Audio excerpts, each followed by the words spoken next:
Primeiramente, o senhor Lula confunde auxílio emergencial com Auxílio Brasil.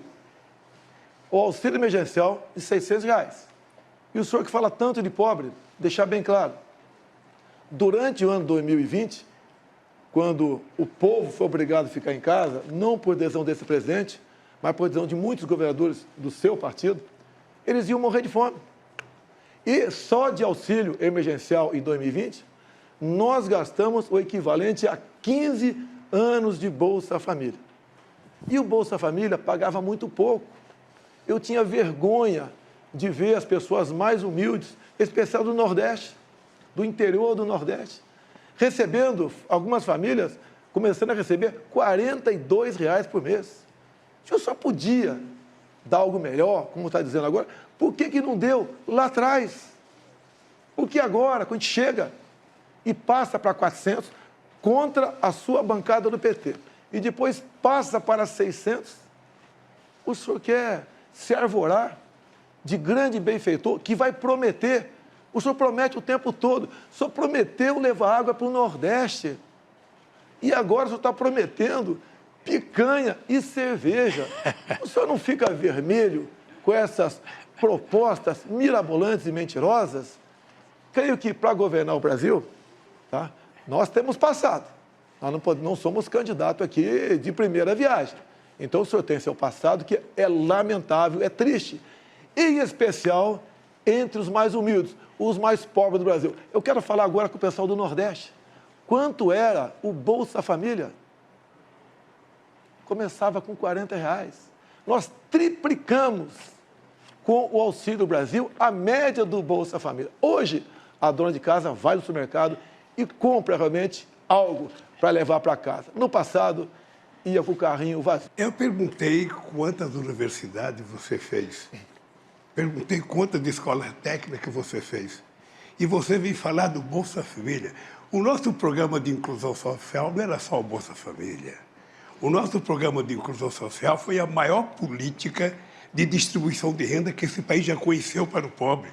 Porque era ajuda ao pequeno produtor rural, era 1.400.000 cisternas que nós fizemos para o Nordeste, era o PNAE para levar comida para as crianças mais pobres e a gente comprava do pequeno produtor, além do aumento do salário mínimo de 74%. Mas eu queria voltar à pergunta inicial. Quantas universidades e escolas técnicas o seu governo fez? Senhor Lula, durante a pandemia, 2 anos as universidades ficaram fechadas. Não tinha cabimento você abrir a universidade para ficar fechada. Lula, você não respondeu a pergunta do Josias de Souza sobre o Petrolão. Petrolão foi o maior esquema de corrupção da história da humanidade. O endividamento da Petrobras, com desvio de recursos, com compra de refinarias como Passadina, com o começo da construção de 3 refinarias, uma no Maranhão, outra no Pernambuco, outra no Rio de Janeiro. Não concluiu nenhuma, só ali se enterrou 90 bilhões de reais. Dinheiro, Lula, que você enfiou no ralo e grande parte dividiu com seus amigos. Muitos devolveram centenas de milhões de reais. Lula, a Petrobras se endividou em 900 bilhões de reais. Isso equivale a você fazer 60 vezes a transposição de São Francisco. Lula, responda sobre o Petrolão. Eu vou responder sobre a Petrobras e vou dizer uma coisa para você. A Petrobras tinha uma dívida de 300 milhões e essa dívida foi feita porque a Petrobras precisava tirar o pré-sal de 7.000 metros de profundidade que vocês não acreditavam. E muita gente nesse país dizia que era impossível tirar o petróleo de 7.000 metros de profundidade. E nós conseguimos tirar, e hoje o barril de petróleo colocado em terra é quase que o mesmo preço do barril de petróleo da Arábia Saudita. A segunda coisa é que eu fiz a capitalização da Petrobras de 70 bilhões, foi a maior capitalização da história do capitalismo em dezembro de 2010 e transformei a Petrobras na segunda maior empresa de energia do mundo. E isso permitiu que a gente ficasse autossuficiente. O que acontece é que nós decidimos fazer refinaria, sim. o polo petroquímico de Itaboraí, no Rio de Janeiro, que foi parado. Nós decidimos fazer a refinaria no Maranhão, uma refinaria no Ceará. Fizemos a refinaria de querosene, sabe, no Rio Grande do Norte. Porque esse país queria ser exportador de produtos derivados e não de óleo cru, como está sendo agora. O Brasil tem um potencial extraordinário e se houve corrupção na Petrobras, olha, prendeu-se o ladrão que roubou, acabou. E prendeu porque houve investigação. Porque no nosso governo nada era escondido. A gente não tinha sigilo. Não tinha sigilo do filho, da filha, não tinha sigilo do cartão de crédito. A gente não tinha sigilo das casas, nada, tudo era ali. Era o portal da transparência e era a lei de informação, a lei de acesso à informação, que foram duas obras-primas que o PT criou para que o povo acompanhasse em tempo real a coisa que foram feitas nesse país. Quando você fala em crescimento, você mente o tempo todo. Dá um Google você em casa. Vê quanto foi o crescimento do Brasil em 2015, 2016. Governo do PT. O Brasil caiu na ordem de 7%. Tinha pandemia naquele tempo? Tinha guerra lá fora? Não. Mas tinha corrupção em abundância no Brasil. Em 2020, o mundo todo sofreu com a economia. Falavam lá fora que o Brasil ia cair 10%. Caiu 10%. No ano seguinte, recuperamos. Ou seja, com pandemia, com uma guerra lá fora e com uma crise ideológica, nós ficamos no 0 a 0 em 2 anos. E em 2 anos você perdeu 7%. Sem pandemia, sem falta d'água e sem guerra lá fora. Há uma diferença enorme entre cuidar da economia com uma pessoa como eu e o Paulo Guedes e você. E para falar economia, prezado Lula, quem vai ser seu ministro da economia? Já decidiu? Ou está barganhando ainda com algum partido político? Quem vai ser seu ministro da economia, Lula? Fala para a gente aqui. Uma coisa, eu falei do meu governo. O governo mais exitoso da história do Brasil. Um governo que tirou 36 milhões de pessoas da miséria absoluta. Um governo que colocou 42 milhões do povo brasileiro a um padrão de consumo de classe média. O governo que faz mais universidade na história do Brasil.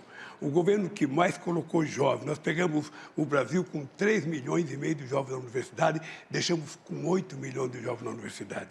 O Brasil tinha 140 escolas técnicas, nós fizemos 422 escolas técnicas.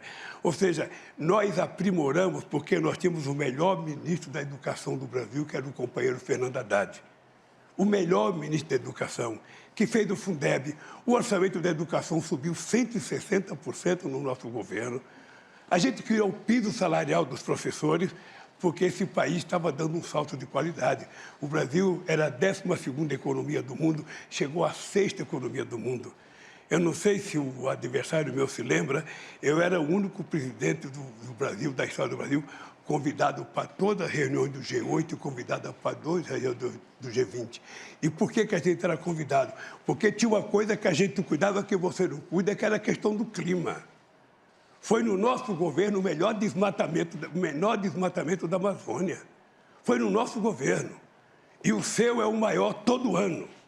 Vocês estão brincando de desmatar. Vocês estão brincando de abrir cerca, vocês estão brincando de derrubar árvore, vocês vão ver o que vai acontecer com o comércio brasileiro. Porque o brasileiro do agronegócio, que é sério, aquele que quer ganhar dinheiro, aquele que quer exportar, sabe que não pode invadir a Amazônia. Então, nós vamos ganhar as eleições para poder cuidar da Amazônia e não permitir que haja invasão em terra indígena, em garimpo ilegal e muito menos alguém querer plantar milho, soja ou algum outro produto no lugar que nos pode plantar. Nós temos 30 milhões de alqueires de terra degradada que pode ser recuperada para plantar o que quiser no país. Então, eu queria que você explicasse um pouco o desmatamento da Amazônia, da forma irresponsável que está acontecendo agora no seu governo. Então fica aqui que eu explico. Tá bem. Pode ficar aqui? Pode. Dá um Google em casa aí. Desmatamento, 2003 a 2006. 4 anos do governo Lula. Depois dá um Google, desmatamento, Jair Bolsonaro. 2019 a 22. No seu governo, foi desmatado mais do dobro do que no meu. Dá o Google em casa. Deixa ele falar Dá uma o Google, coisa. não, deixa eu terminar, Lula. Dá o Google em casa. Você desmatou 2,5 vezes mais do que no meu governo, Lula. Você fala em economia, eu peguei o Brasil endividado, quebrado contigo, roubalheira. Agora, esse ano, o Brasil passou da 13ª para a 10ª economia do mundo. E mais ainda, quando você fala em educação, quem foi que deu o maior reajuste aos professores do Brasil? Você está olhando para ele, Jair Bolsonaro, 33%. Isso é tratar com dignidade dos professores. Acabou? Acabou? Vamos lá. Eu vou lhe falar uma coisa. Pode dar um Google, pode dar o que você quiser, você vai perceber que quando eu ganhei as eleições, tinha um desmatamento de 27 mil quilômetros. Caiu para 4 mil quilômetros. O Brasil participou da COP15 em Copenhague, participou do Encontro de Paris, em que o Brasil era elogiado porque o Brasil era o país que menos desmatava e que mais cuidava da questão ambiental. Não existiu nenhum governo que fizesse o que a gente fez na questão ambiental.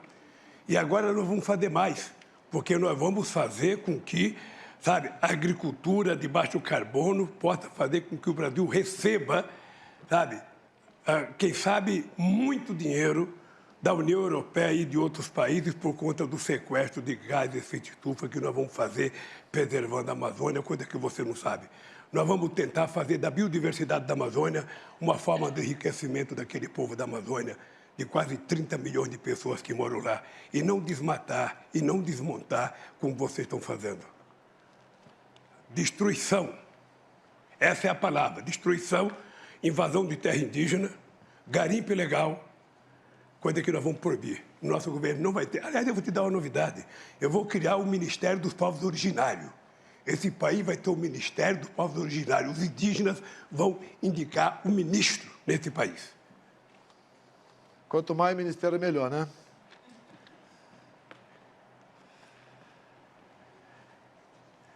Lula, tu acabou de dizer, há poucas semanas, que é dividir a biodiversidade da Amazônia com o mundo. Você já está se curvando ao mundo.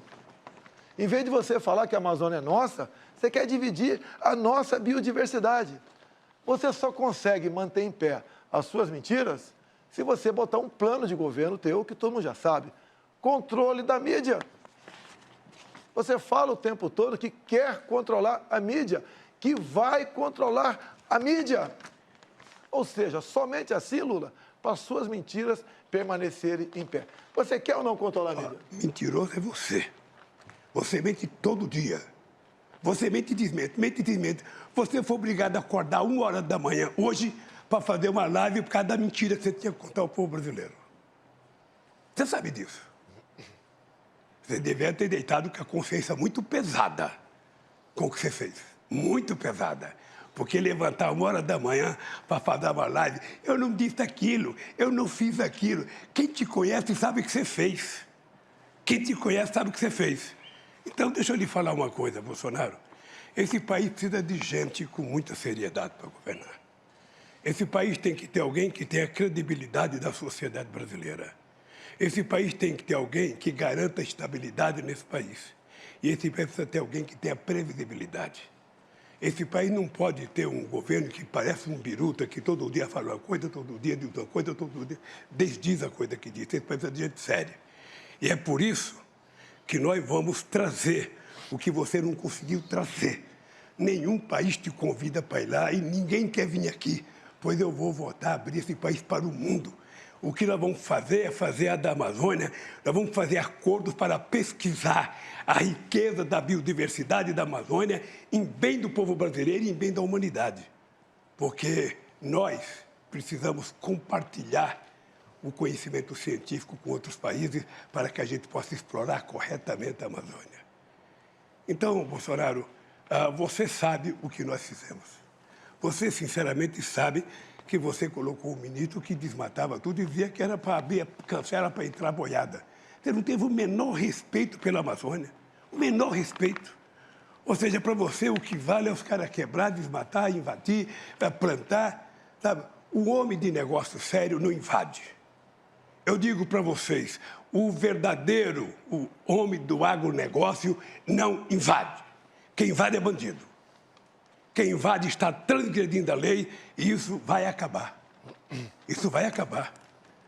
Não tem conversa mole.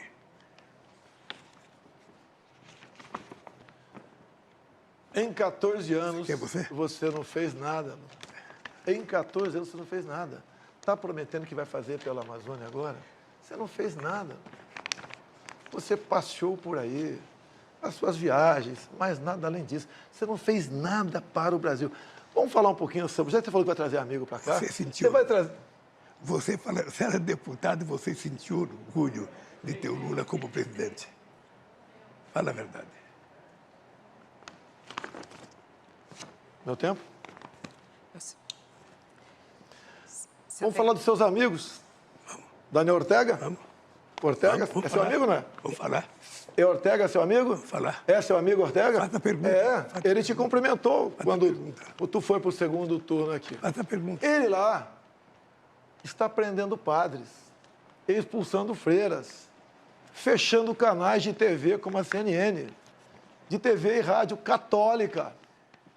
Ele acabou de proibir a comemoração do Dia da Bíblia, proibiu procissões, fechou o país, um desrespeito com as religiões. E você o trata como amigo? Diz que isso compete a ele e nós não podemos fazer nada? Outro amigo teu, Lula, quando eu falei na ONU que estava de portas abertas para receber freiras e pazes da Nicarágua, o teu outro amigo, Petro, da Colômbia, ocupou a tribuna e pediu a descriminalização da maconha, ou melhor, da cocaína, o que é mais grave ainda. Lula, esses são seus amigos aqui no Brasil, são os chefões da comunidade. Não é o povo do Complexo do Alemão, não. O povo ali é decente, é ordeiro, é trabalhador. Você é amigo da minoria, pessoal do CPX e dos traficantes. E você agora é amigo também de Ortega e Petro, que pede a descriminalização da cocaína e que prende padres e freiras. É isso mesmo, Lula? Fala sobre o teu amigo aqui.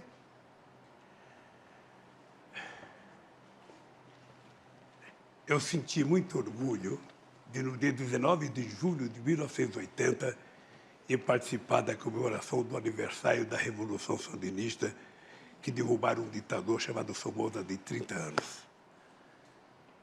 Agora, o regime político da Nicarágua é uma coisa que depende deles, e o Daniel Ortega sabe, você sabe, o Chaves sabe, todo mundo sabe, que se eu quisesse acreditar em mandato perpétuo, eu teria aceito o terceiro mandato quando me propuseram. Eu acho que quem acha que é imprescindível, insubstituível, começa a nascer um ditador.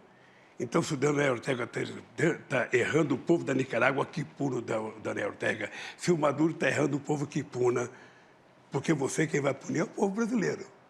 Dia 30 de julho, dia 30 de outubro, se prepare. Eu faço aniversário dia 27 e o povo vai me dar de presente a sua volta para casa. É isso que vai acontecer. Porque o povo está precisando de alguém que cuide dele, alguém que cuide do povo, alguém que cuide da mulher, do trabalhador, alguém que cuide, que tenha... Candidato Lula, o seu tempo acabou. É que eu fico empolgado. Muito obrigado. Quem cuida do povo sou eu, do mais pobre. Olha o Auxílio Brasil. Você que é pobre, tem dificuldade. Multipliquei por 3 o valor médio do Bolsa Família. Agora vamos falar de fé, de religião, de liberdade. Ele assinou a Carta da Democracia e é apaixonado por Ortega, por Maduro, pelo falecido Fidel Castro, entre outros ditadores. O círculo de amizade dele aqui nas comunidades não é o povo trabalhador, são os traficantes. Olha a preocupação que nós temos. O que tem de comum entre Lula, Ortega, Chaves falecido, Maduro, Evo Morales, Fernandes da Argentina, Petro da Colômbia? São do Foro de São Paulo, são todos amigos. Olhem para onde estão indo esses países. A Venezuela, o Lula fez campanha para o Chaves lá atrás e para Maduro também. Até chegou a falar certa vez, pode faltar tudo na Venezuela, menos democracia. Olhe como é que está o povo da Venezuela, o país mais rico do mundo em petróleo, cujo povo vive numa pobreza abaixo dos nossos irmãos do Haiti. Olha para onde está indo a nossa Argentina. Deixo claro, Fernandes, ainda candidato, foi visitar o Lula na cadeia em Curitiba. Se elegeu presidente. Olha como é que está a economia da Argentina. 40% do povo da Argentina está na linha da pobreza. Já reviram lixões para sobreviver. É isso que nós queremos para o Brasil? Botar umas pessoas como essa, sem qualquer qualificação intelectual ou moral, para administrar nosso país? Ele quer voltar à cena do crime, o seu Geraldo Alckmin. O povo não vai deixar isso acontecer. Esse nosso povo respira liberdade. Lula, durante a pandemia, fecharam igrejas.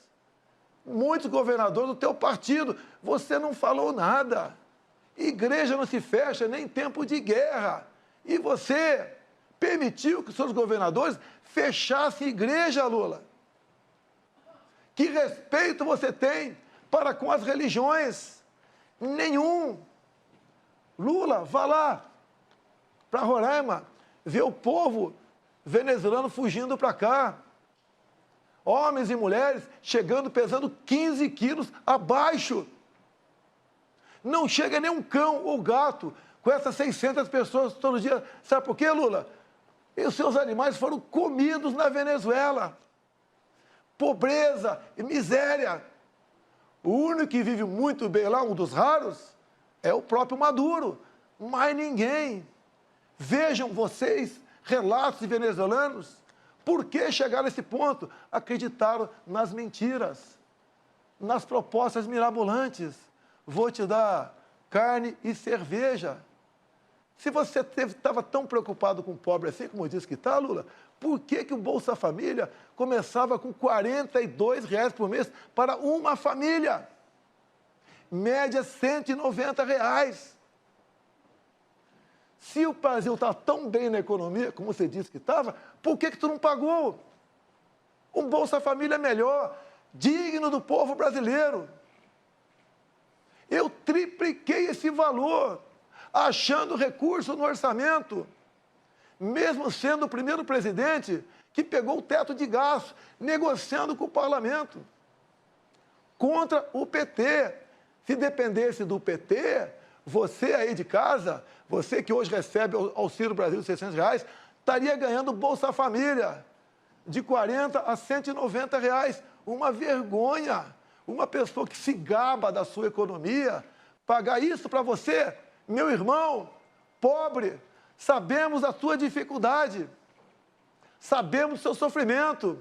Sei que você levanta de madrugada para ir trabalhar. E repito aqui, por que só poucas cidades brasileiras, capitais, têm metrô? E na Venezuela tem com dinheiro nosso. Por que nas outras capitais não tem? Esse cara manda dinheiro para fora, porque parte volta para o bolso deles, da turma dele. Lá fora, Cuba, Venezuela, não tem TCU, não tem CGU, não tem fiscalização de nada. Vivíamos, como disse Gilmar Mendes há pouco tempo atrás, numa cleptocracia. Um país governado por ladrões. Quem disse foi o Gilmar Mendes. E também Barroso disse semelhante. Roubaram tudo o que quiseram. Diz Barroso. Tem prova, contraprova, dinheiro, conta bancária. Lula, você devia ficar em casa, Lula. Ficar em casa, curtindo a vida e não querendo voltar à cena do crime. Lula, tu é uma vergonha nacional.